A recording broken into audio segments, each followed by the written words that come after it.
because I don't be knowing how cheaters think. But I'm just saying, it's he's getting something out of being seen out with her. So this is the pinnacle of black romance. Like, that's where they want to be. I guess my lighting is okay, but I'll just introduce myself to you all. So I am Bliss, and I want to eradicate the world of violence towards women from their partners mainly. That's my focus. But today, I want to delve into what is black romance. It's been on my mind a lot lately because, you know, you can do all of the trying to navigate who's a narcissist or who's gonna do you wrong or who's gonna do you dirty, because baby, I done did all of that. Okay, I know every trick of the trade, honey. I know what's gonna happen before it's gonna happen. Call me now for your free tarot reading. Don't look. That's how I feel, really, because I done did so much research on it and done dealt with so much, learned from my friends and women. We already know how it go. We've been knowing how it go. Okay, but anyway, so the thing that was starting to bother me was that there's not a lot of information out there about the positive parts of a relationship. You can't really find, or I couldn't really find, like, what is a good black healthy romantic relationship look like? So I started thinking about it and I was like, well, I don't really know, but I know what we romanticize now today. And I think we have to start there in order to expand on the conversation, right? You know how when we used to say, oh, that's bad, or he bad, but you really mean good? Yeah, that's kind of like how black people show romance in a certain way. Or maybe we just romanticize love that way, or admiration or attraction or whatever. This is what I've been doing. I've been sitting here and I've been thinking about it, and I was like, what is even black romance? Like, when we say that, what is it that we actually mean? What is it we're actually modeling? What is it that we're actually romanticizing? And not in wishful type of way. I'm talking about like right now, concrete, proven, how are we romanticizing love? Because truthfully today, a lot of what we call love is not that, or bonding, it's not that. We're romanticizing trauma bonds, we're romanticizing toxicity. You know, just even if you think about an example of like a woman throwing her man out, you know, throwing all his clothes out, most of us will be like, oh, they just, this is what they do. They love each other. They're going to be back together. Like, that's a romantic way of looking at something that's actually really crazy. Like, this man is half dressed, socks halfway on, stumbling, trying to pick up his stuff, and, you know, steadily you just throwing it out the window. Same thing with busting cars, busting tires. We have romanticized that to no end. That's like, oh yeah, she really crazy because she love me that much. Like, no, that's like probably a misdemeanor or something. Like, that's not cute. I think that has never been cute, but I cannot say that I have not rode with somebody to go do something they weren't supposed to do. Now, was it me doing it? No. But I am not above riding. Like, I'll definitely ride.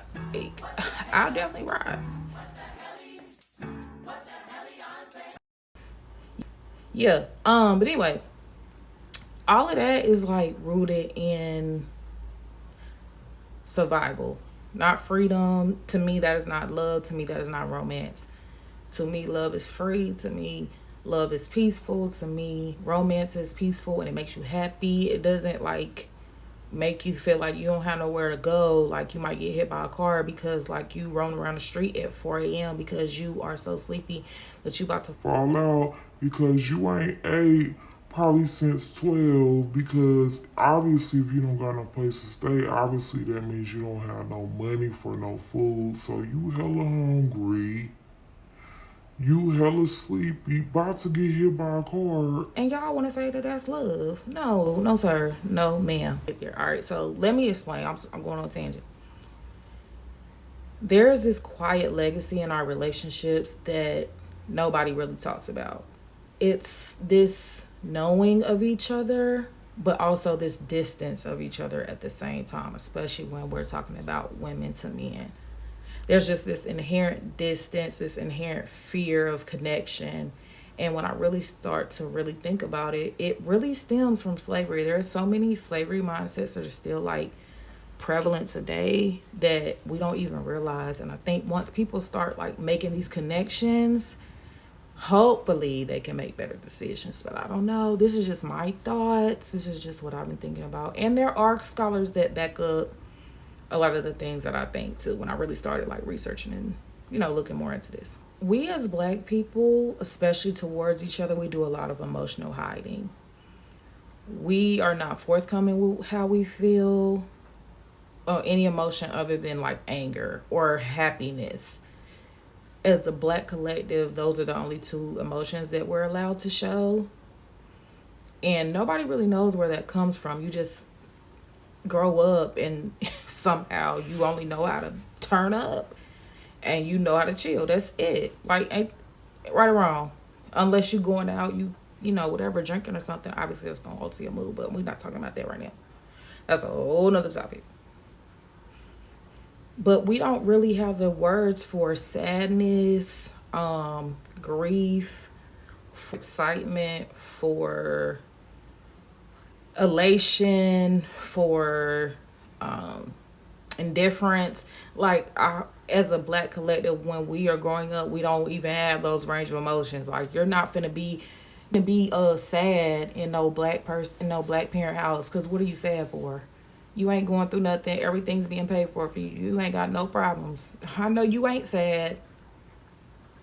Just as like sometimes you didn't want to seem too excited, because at least for me, I know if like I was a little too excited, my mom would probably be like, "Oh girl, yeah, you ain't going over there. Cause what you so excited about going over there for? No, you nah, you ain't going." So as Black people, that because she learned from who she learned from, and that's what I'm saying. This stuff is passed down, just like stories are passed down. Just like we are still talking about like Titanic, just like we're still talking about King Tut. Those stories have been passed down. That's how we've learned, through word of mouth. So bringing that back in the day, we had to develop emotional hiding within slavery, because if you showed any type of emotion, that was gonna be your ass. There was gonna probably be some punishment that was gonna come if you was too happy, sad, you in love, you showing affection. Those are things that you cannot do, because now the slave owner will think that that's a weakness, or that's a way that they can kind of like get you. You know what I'm saying? Get you to do what they want you to do, because that's what it was all about. Power and control. It wasn't about family of Black people. It wasn't about what we wanted or what we needed or whatever, because we were considered to be less than. We were considered to be less intelligent. All of that. I was looking at some documentary, and it said that Black people with black guns were like, that was proof they were inferior. But if it was in white people, it just was needed to be treated. That's the kind of stuff we're talking about. So the habit of expressing desire in relationships had to be in shadow. It had to be in secret, while avoiding true vulnerability in the light, in the daytime. They weren't allowed to protect. They weren't allowed to provide. They weren't allowed to intervene. If they did any of those things, they would effectively be punished or killed. That's just the long and the short of it. And that mindset has trickled down as a way to stay safe, because survival, that's what a lot of us are still in. Even the ones that are doing good, that we consider to be doing good, they're still in survival mode in the mind. They still survival mode, because they know they gotta get it, and if they don't, it's gonna be gone, and then what? They not resting, they're not chilling, they're still trying to survive too. They just might have a little bit more money than other people, but it's not that much different. So love between Black men and Black women was essentially a threat to their own existence.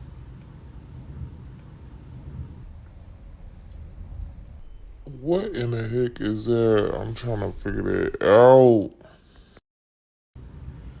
While still needing to have children, while still needing to procreate, while also that you got somebody watching your every move. So you can't really be with the women you want to be with. And you would not dare even make it known you want to be with her, because that could be ending either her life, your life, or one of y'all gonna get shipped off. And that scar runs deep even today. Like, there's nobody that can tell me that that's not like what's happening. You can see it now in the ways that men hide their love lives and their relationships. His excuse to me, when he told me that he was going to the mountains to pray to hear from God. Bye. That's what he told me he was doing. No. That's what he told me he was doing. While he was there, he texted me. He was like, God is speaking to Bye. me. And, like, literally. And I'm just like, so when everything happened, I found out, I'm like, yo, like, you're really a fraud.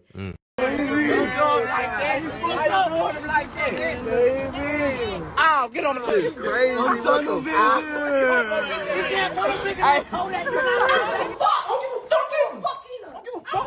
That's one of the main ones that's still here, still very, very, very prevalent. Not giving an excuse at all, because, baby, I would never excuse that. It's still not right, will never be right. This is not to say that it's okay, because, baby, also slavery was 400 years ago. So, like, one of y'all generations can make a difference, because I know a lot of black men that don't cheat, that are with people that they want to be with, that are good to them, or if they were with somebody, they would be good to them. So, but it is majority. It is majority, though. I ain't gonna hold you. And also, the slave owners knew the power of that bonded love. They knew the power of the bonded family, because that's what we grew up into, tribes and family and solidarity and togetherness. And that's like what our systems were. With that, if a man showed too much concern or devotion for a certain woman, he was often sold off or beaten, or, you know, whatever punishment they deemed necessary. So nowadays, you see that keeping a main girl in the house, basically. I don't feel like I don't even need to explain that. Cheat on your girl, right? And if she see the other girl and the other girl is bad, competition, that's gonna send her to the gym. No, that's gonna send her to the gym. Let me just be clear. No, that doesn't no help. woman wants her to be better. Right. They want to say, that makes it you 20 cheated me times with this worse. raggedy Right. ass. You want to have that everything. And the same with men.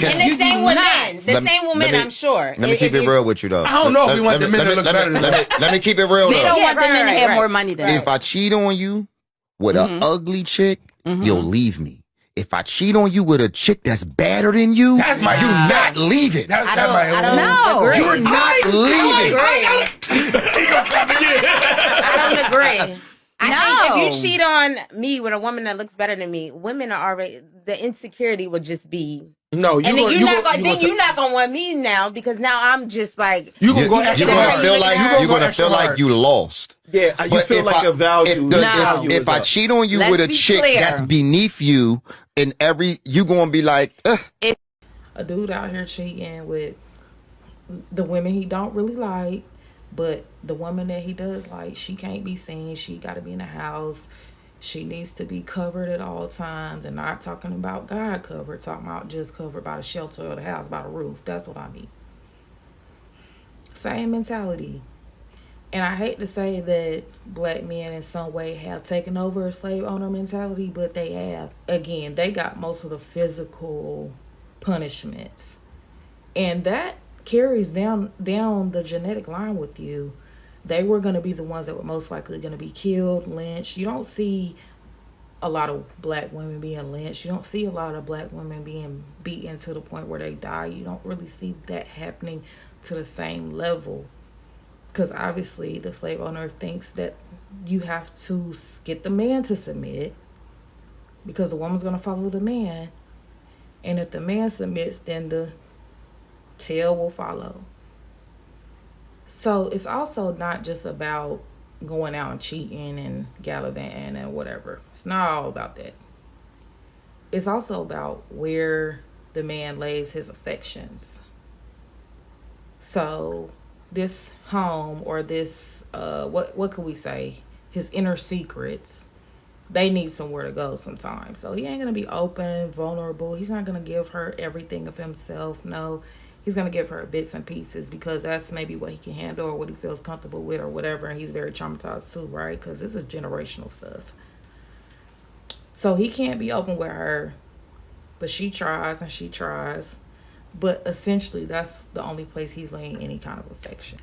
So it's also about who they allow the world to see them soft with, who they allow the world to see them with, how they want to be perceived. What's the image of how they want to be perceived? So if a man is cheating and he's going out with different women, it's a certain image that he wants to portray, whether it's that he gets girls or whether he could get this type of girl or whether he could get this type of girl to do this. Because I don't be knowing how cheaters think, but I'm just saying he's getting something out of being seen out with her.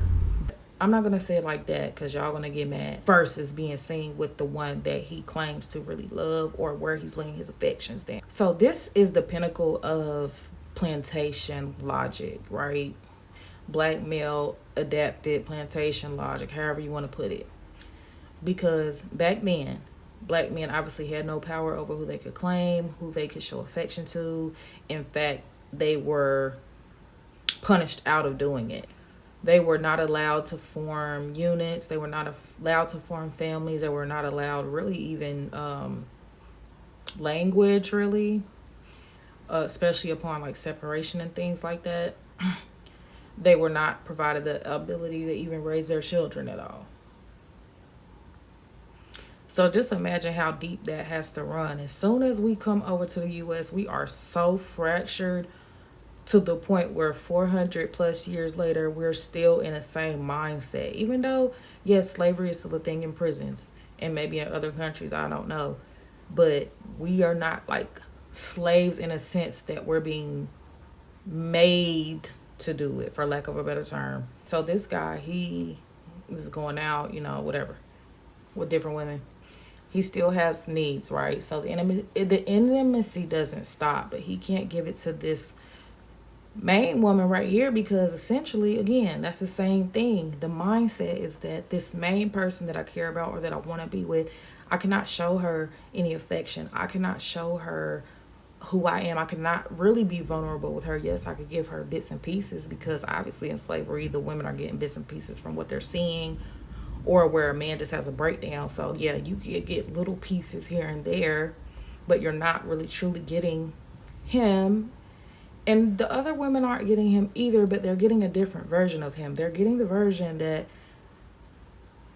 when he walks outside, he can be free to be around them and talk to them because he's not in fear of them possibly leaving or him being punished because he doesn't really love them like that. Yeah, but he still needs that connection. He still needs that person to talk to out on the field or whatever, you know, whatever you want to say. So that's still necessity for him.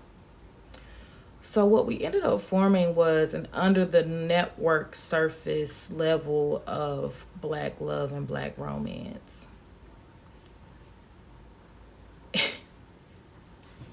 And they consist of like stolen moments. They consist of short bursts of time together.